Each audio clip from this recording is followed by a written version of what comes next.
Hello everyone, welcome to this channel. So this is my first video that I'm posting on my channel, which would be including my whole week learning for UPSC, because I have thought about giving the UPSC CSC 2026 examination, in which I have to make sure that I'm completing my syllabus on time. I'm practicing, I'm giving mock test, whatever is required for this.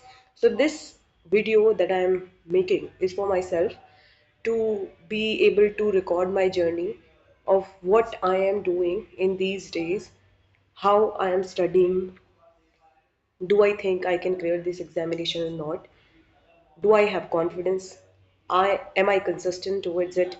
That is it. So the video that I am making right now is to me tell myself and to those who are viewing this, that what I have learned in this week. So let's begin without any delay. So this is the week that I am talking about, 1 December to 6 December. So what I have done. So currently I am focusing on three subjects. That is my anthropology. This is my optional. Okay. Then I am trying to think about this ethics wala portion. Why? Because ethics is very, very important as far as the marks are concerned. So because the prelims is not near, so I am thinking that I should complete those topics which are mentioned in the main syllabus. So that is why I'm focusing on that, and I'm also making sure that I'm reading the newspaper daily, particularly the Hindu newspaper is something that I follow. Then coming to this anthropology, what I have done in this. So this week and the before that week, I have just done these topics. The first is definitely the paper two, right? I am doing right now the paper two of the anthropology, which covers the subjects like that. For example, we have traditional Indian society, which is built on Varnashram, Purushartha, concept of karma, Rina and rebirth. वर्णाश्रम में वही चार आश्रम हमारे पास आएंगे, that from brahmacharya to grihastha to that to vanvasa and that to sannyasa. In purushartha we have four goals. Arth का मतलब क्या हुआ? Four goals. And what are these four goals? Everybody know dharma, karma, artha and moksha, right? Artha, kama, that is kama. Okay. Then we have concept of karma, कि भाई आप what, if you do good deeds then you will be having good result. If you don't do good deeds then there will not be good result.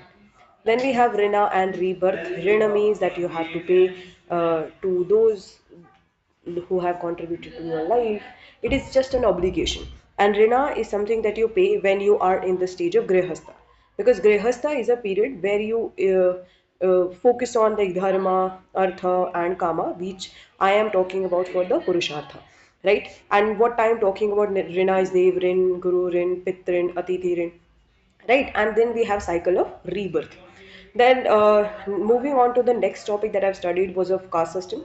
In this I have done the definition of Louis Dumont and various other scholars. Then I have talked about, I have studied the characteristics of this caste system, which is that it is closed, it is endogamous, it is it has hierarchy, it is hereditary nature, there's restriction on feeding and intercourse.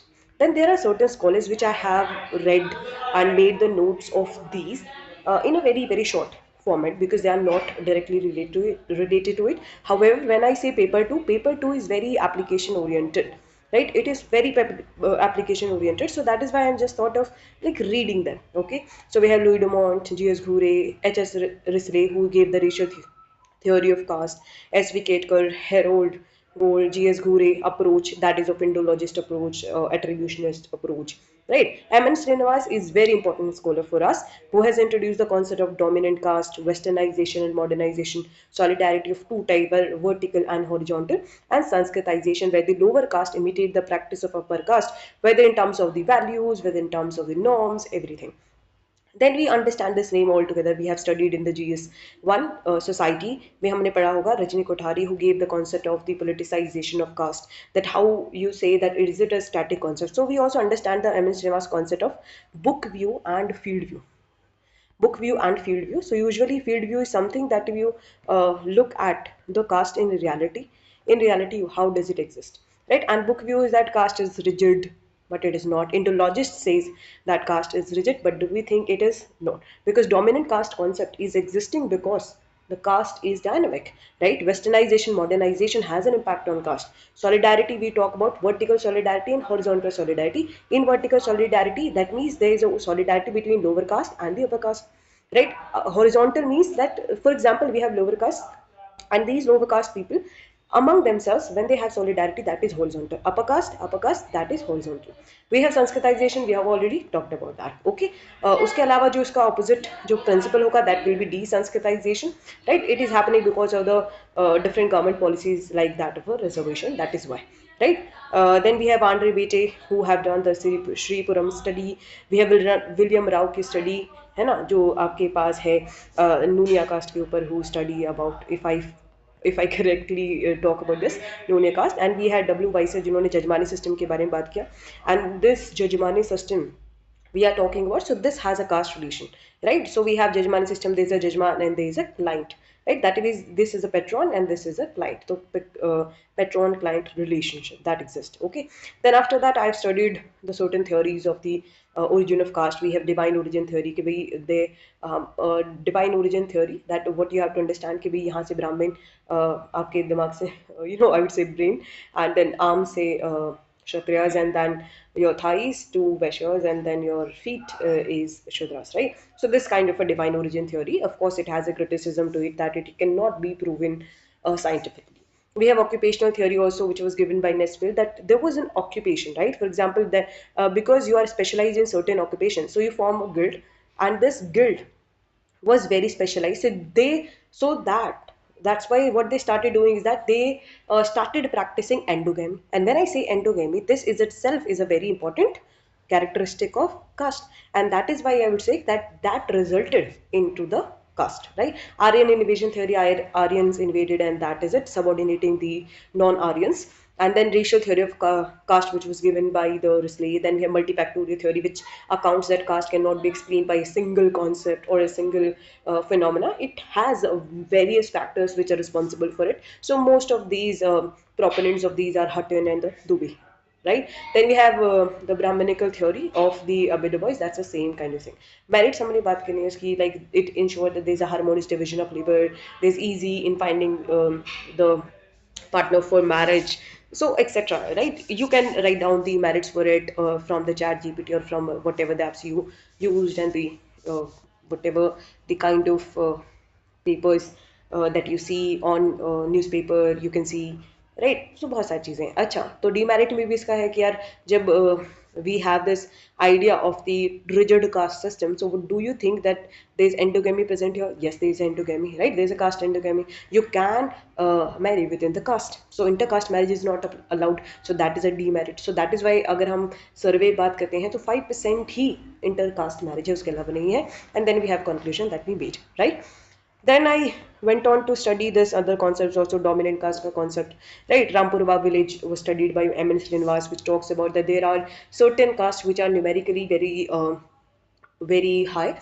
I would say unka number zyada hai. So democracy and the modernization forces, they have actually enabled them to rise in the status, and that is why you see the concept of desanskritization, where the Brahmins are imitating the practice of Jats in Haryana. So that could be a concept of dominant caste, that how dominant caste is Jat, is dominant caste in Haryana, and this is imitated by the Brahmins also. So when the Brahmins, upper caste, is imitating the behavior of the lower caste, that becomes desanskritization. However, M.S. Srinivas talks about the concept of sanskritization, right, which is opposite of it.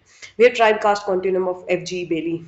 We have folk urban continuum, Robert Redfield. Sanskritization, westernization, modernization, right? Little and great tradition, you talk about that. Then we understand about this universalization and parochialization, sacred complex, NMS complex, right? LP विद्यार्थी वाला जो concept है, Indian anthropologist. तो ये जो चीज़ें मैं बता रही हूँ आपकी जो caste system से start करी हैं, so I started it not in this week. I have just revised it to a certain extent, but I've started it at least 2 weeks ago about these things. ये जो मैंने बताया है, this was important. मैंने उसको बस एक बार cursory look दिया है in these days. I have not particularly revised all of these things, right? फिर उसके बाद जो है अभी फिलहाल I am working on this aspect that I should complete this next aspect, and that is the tribe वाला aspect. तो इसमें हम tribe पढ़ते हैं, schedule tribe क्या होती है, indigenous people, ILO के क्या conventions है, like you should have a distinct culture, है ना? तो distinct culture ठीक है, there has to be historical continuity with the land before the advent of colonial forces. And there was another process also, a distinct culture. We have historical continuity, and there was another also that I am not able to remember, right? So we're indigenous people. Okay, we have problems also. That is something that I am studying right now. That is problem of land alienation, problem of education. That education is just 59% if I will talk about. आज जबकि हम देखते हैं national level पे it is approx 73%. Employment definitely नहीं है इतनी, और पॉवर्टी है, because when you don't have employment education, so do you think you will be having the, do you think आप गरीब होंगे या फिर अमीर होंगे? तो गरीबी एक बड़ा रीज़न है, एंड इंडिपेंडेंस है इसके कारण, because there is a over expenditure by the people of the tribes. That is something that we study. उसके बाद जो anthropology है, उसके बाद I studied, not we studied, right? I studied the ethics. Ethics अभी मैं start कर रही हूँ, in which I am just trying to understand what is ethics, definition क्या है इसका, what are the theories of ethics, be it meta ethics, normative ethics, applied ethics, etc. Then उसके बाद जो पढ़ रही हूँ, that I am studying right now is about the essence of ethics. That's a completely syllabus term, right? So whatever I am doing is from the Atis Mathur sir video, है ना, बहुत अच्छा पढ़ा रहे हैं. So that is it. तो at least अभी 3 videos आ चुकी हैं, उसको मैंने कम्प्लीटली देख लिया है. I have made the notes out of it. The source of ethics, consequences of ethics. So these are something that I'm right now prioritizing, right? Uske baad I'm doing, of course, as I have said, I'm also reading the newspaper. That is the Hindu. So that is it. Thank you so much. This is my channel. If you like it, you can like it. If you don't want to like it, don't like it. That's it. Thank you so much. Okay, Shabba Khair. Bye bye.